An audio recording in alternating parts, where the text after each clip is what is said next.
Narayanpet Kodangal lift irrigation project సాధించడం జరిగిందని GO number 69 ఆనాడు విడుదలైనప్పుడు సంతోషించినటువంటి రోజు. కానీ ఆ సంతోషం చాలా రోజులు నిలవలేదు.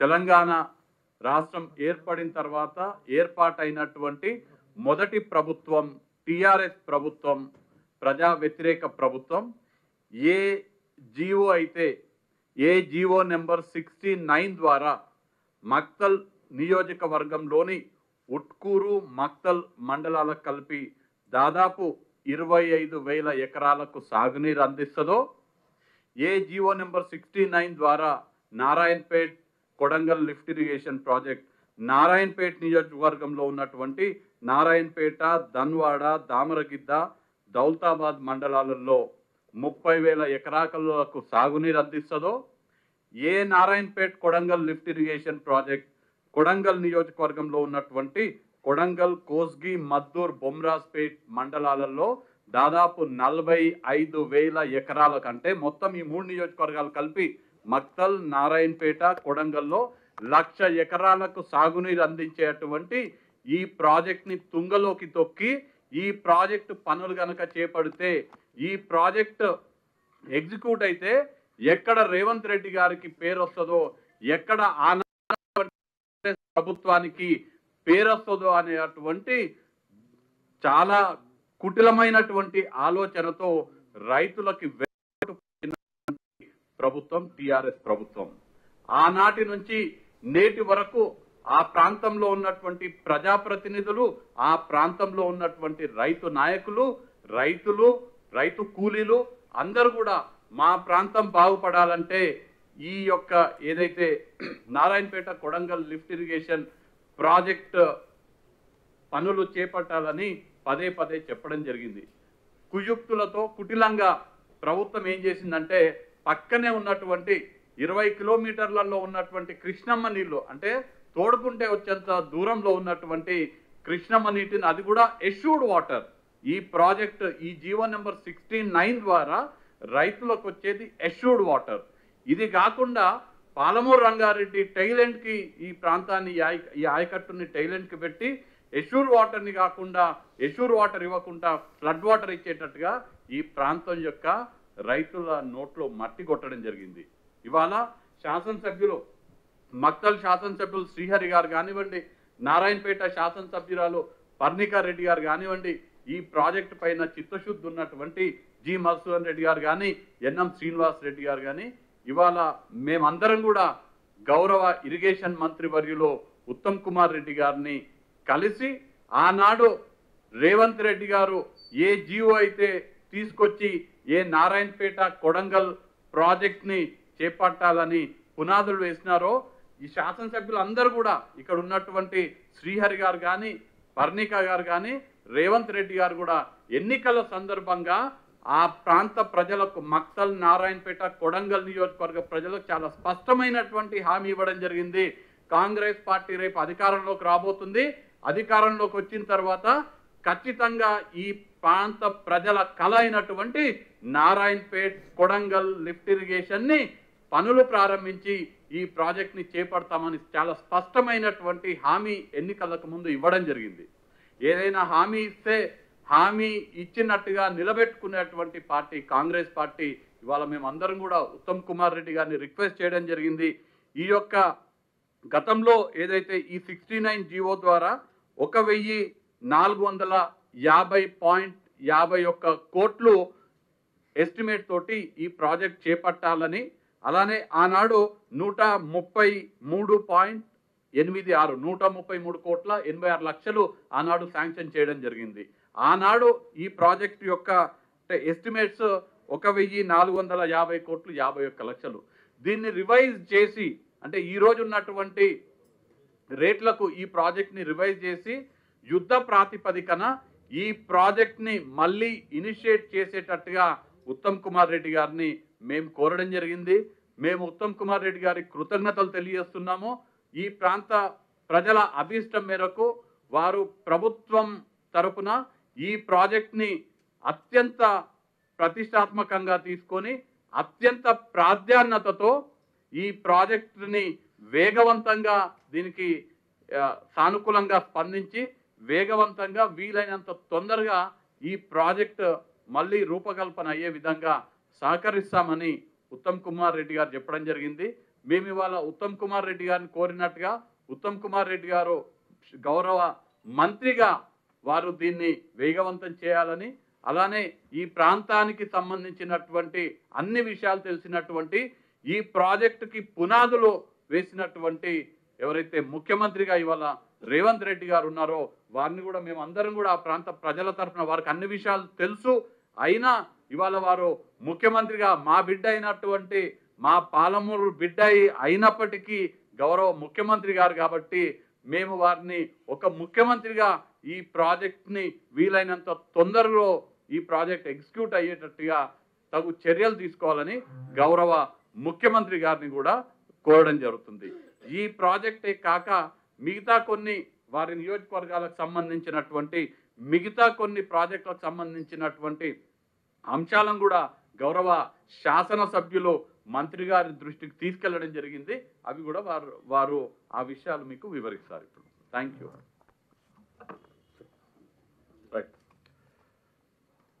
అందరికీ ధన్యవాదాలు. ముఖ్యంగా ఇప్పటిదాకా గౌరవ సిడబ్ల్యూసి ప్రత్యేక ఆహ్వానితులు వంశీచంద్రెడ్డి గారు చెప్పినట్టు నారాయణపేట కొడంగల్ ప్రాజెక్టుతో పాటు కోయిల్ సాగర్కు సంబంధించిన విషయాన్ని కూడా ఈరోజు గౌరవ ఇరిగేషన్ మంత్రి గారి దృష్టికి తీసుకెళ్లడం జరిగింది. ముఖ్యంగా ఈరోజు కోయిల్ సాగర్ ప్రాజెక్టు వచ్చేసి 3 TMC ఉంది. దాన్ని ఇంకొక 2 TMCగా పెంచాలని చెప్పేసి మంత్రి గారికి మేము కోరడం జరిగింది. ఎందుకంటే బేసిక్గా Koil Sagar project minor irrigation project. ఆ కోయిల్ సాగర్ ప్రాజెక్టు నుంచి కొన్ని ఇప్పుడు డ్రింకింగ్ వాటర్ కూడా మహబూబ్ నగర్కు కొడంగల్కు ఒక 0.7 TMC డ్రింకింగ్ వాటర్ కూడా వాడుతూ ఉన్నాం. కాబట్టి అక్కడ ఇరిగేషన్కు వాటర్ సరిపోవట్లేదు.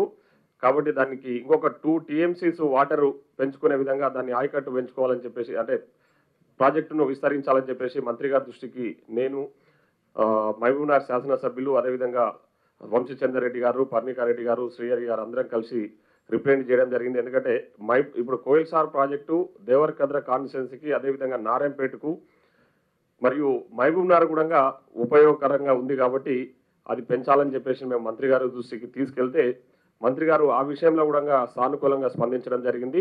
దానికి సంబంధించిన డ్రాయింగ్స్, దానికి సంబంధించిన విధి విధానాలన్నీ కూడా రూపొందించాలని చెప్పేసి సంబంధిత అధికారులు కూడా చెప్పడం జరిగింది.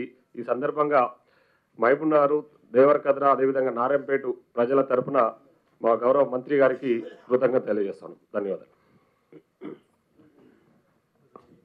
వేదిక మీద ఉన్న సహచర శాసనసభ్యులు, సిడబ్ల్యూసి ప్రత్యేక ఆహ్వానితులు వంశీచంద్రెడ్డి గారు, పాత్రికేయ మిత్రులు,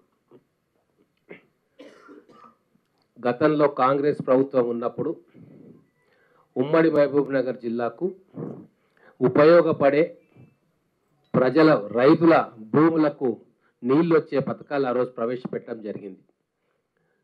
బీమా కావచ్చు, కల్వకుర్తి కావచ్చు, నెట్టెంపాడు కావచ్చు, దాదాపుగా 70 నుంచి 90% పనులు 2014 లోపలనే పూర్తి చేయడం జరిగింది.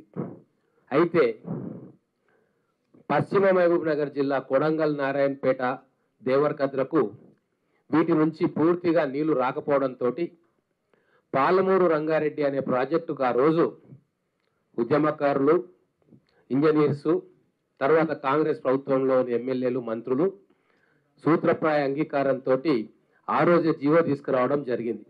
అప్పుడున్న కాంగ్రెస్ ముఖ్యమంత్రి గారు ఒప్పుకున్నారు.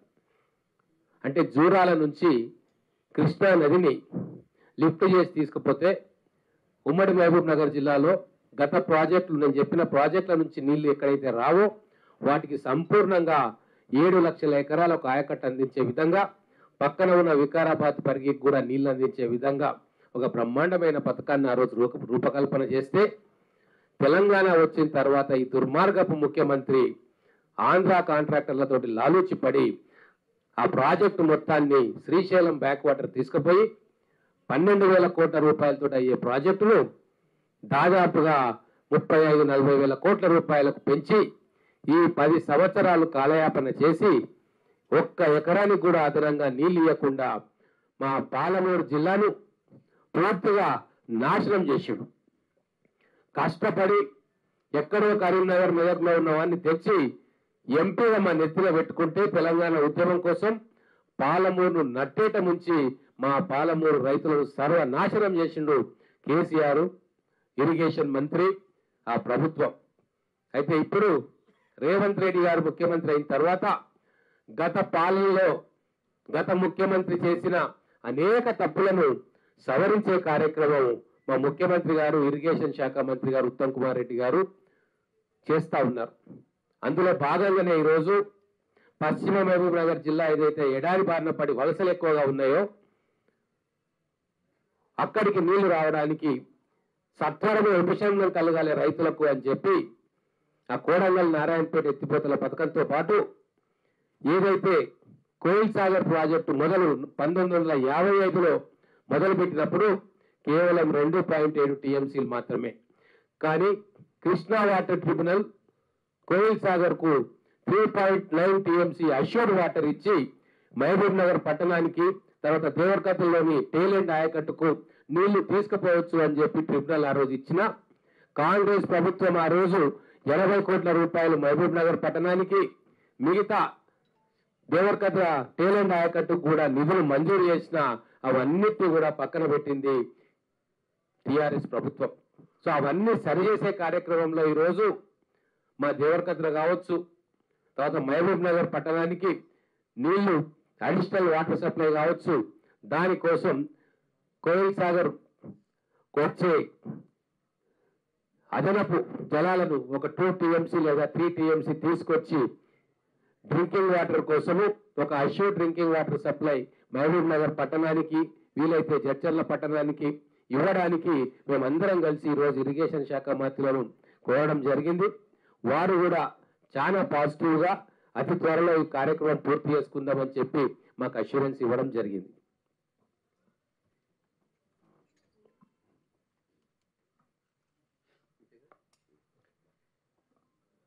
మీడియా మిత్రులకు మన సిడబ్ల్యూసి ప్రత్యేక ఆహ్వానితులు వంశీచంద్ర రెడ్డి గారికి,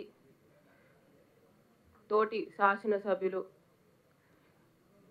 మన ఎన్ఎం శ్రీనివాస్ రెడ్డి గారికి, శ్రీహరి గారికి, జిఎంఆర్ గారికి అందరికీ కూడా ముందుగా నమస్కారాలు, ధన్యవాదాలు. ఈరోజు ఏదైతే మా నారాయణపేట్ నియోజకవర్గం ఎన్నో సంవత్సరాల నుంచి కూడా ఎదురు చూస్తున్నది, ఎందుకంటే మాకు అక్కడ మీ అందరికి తెలుసు నీళ్లు లేని ప్రాంతం, వెనుకబడ్డ ప్రాంతం ముందు నుంచి కూడా. దాంతోపాటు వలసలు కూడా చాలా ఎక్కువైనాయి. ఎందుకైనాయి అని అందరు ప్రశ్నిస్తారు, కానీ ఎందుకైనాయి అనేది అక్కడ పోయి చూస్తే అక్కడ నీళ్లు అనేది మాకు ఉండవు. కాబట్టి ఏదైతే 2014లో జియో నంబర్ 69 అమలు చేయడానికి సిద్ధంగా ఉండేనో కాంగ్రెస్ పార్టీ ఆ రోజు, అది 10 సంవత్సరాలుగా కూడా దాన్ని పక్కన పెట్టి ఇప్పుడు దాకా కూడా మా నారాయణపేట్ నియోజకవర్గం కానీ నారాయణపేట్ జిల్లాకు కానివ్వండి ఆ నీళ్ళు అనేది ఇప్పటి వరకు కూడా అది కలగానే మిగిలిపోయింది. ఏదైతే మొన్న ఎలక్షన్ టైంలో ప్రచారం టైంలో ప్రతి ఒక్కరికి కూడా చెప్పుకుంటూ వచ్చాం, ఒకటే ఏంటంటే మాకు మా నీళ్ళు అనేది కావాలి, నారాయణపేట్ కొడంగల్ ఎత్తిపోత పథకాలు అనేది కూడా ఇంప్లిమెంట్ చేస్తాం తప్పకుండా అని జనాలకి ఏదైతే మాట ఇచ్చామో ఆ మాట నిలబెట్టుకోవడానికే ఈరోజు మా ఇరిగేషన్ మంత్రి గారు ఉత్తమ్ కుమార్ రెడ్డి గారిని కలవడం జరిగింది. ముఖ్యమంత్రి గారికి కూడా ఇంతకుముందు ఏదైతే నారాయణపేటకు వచ్చి చెప్పడం కూడా జరిగింది, ఏదైతే తప్పకుండా నారాయణపేట్ కొడంగల్ ఎత్తిపోత పథకాలు అనేది కూడా ఇంప్లిమెంట్ చేసి త్వరలో 1,00,000 పైన ఎకరాలకు కూడా నీళ్ళు అనేది కూడా అందిస్తామని ఆయన ఆ రోజు ఇచ్చిన మాట ఈరోజు మళ్ళీ మేము కూడా వెళ్ళి కలిసినప్పుడు చాలా సానుకూలంగా స్పందించడం జరిగింది. దానికోసమని మా నారాయణపేట్ నియోజకవర్గ ప్రజల తరపున మా తరపున ప్రత్యేక ధన్యవాదాలు. దాంతోపాటు ఇరిగేషన్ మంత్రి వర్యులు ఉత్తమ్ కుమార్ రెడ్డి గారు కూడా ఈ విషయాన్ని కూడా చాలా సానుకూలంగా స్పందించి తప్పకుండా చేస్తామమ్మా అనే మాట ఇచ్చినందుకు కూడా చాలా చాలా ధన్యవాదాలు తెలుపుకుంటున్నాను.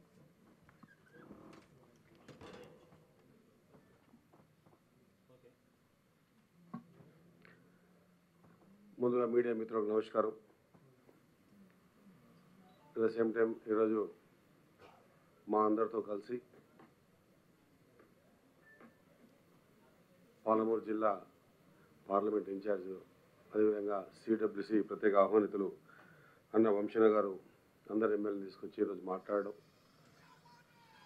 2014 కంటే ముందు కొన్ని వేల ఎకరాలు చిన్న అమౌంట్తో 25-30 వేల రూపాయలకు ప్రభుత్వానికి ఇచ్చి మా దగ్గర ప్రాజెక్ట్ అయితే అందరికీ నీళ్ళు వస్తాయని చెప్పేసి వందల వేల మంది రైతులు ఆర్ఆర్ సెంటర్లకు భూములు ఇవ్వడం జరిగింది. ఈ రోజు వరకు కూడా వీటిలో పెండింగ్గా ఉన్న విషయాన్ని కూడా అది సంగమణ కావచ్చు, ఉజ్జలి కావచ్చు, గార్లపల్లి కావచ్చు, నేడుగోం కావచ్చు, అనుగొండ, అంకెన్పల్లి, దాదినపల్లి ఈ గ్రామాల రైతులు సంగమండ ప్రాజెక్టు వస్తే భూత్పూర్ వస్తే పెద్ద ఎత్తున భూత్పూర్ కానివ్వండి, భూత్పూర్ వస్తే పెద్ద ఎత్తున ఈ ప్రాంతం సస్యశ్యామలం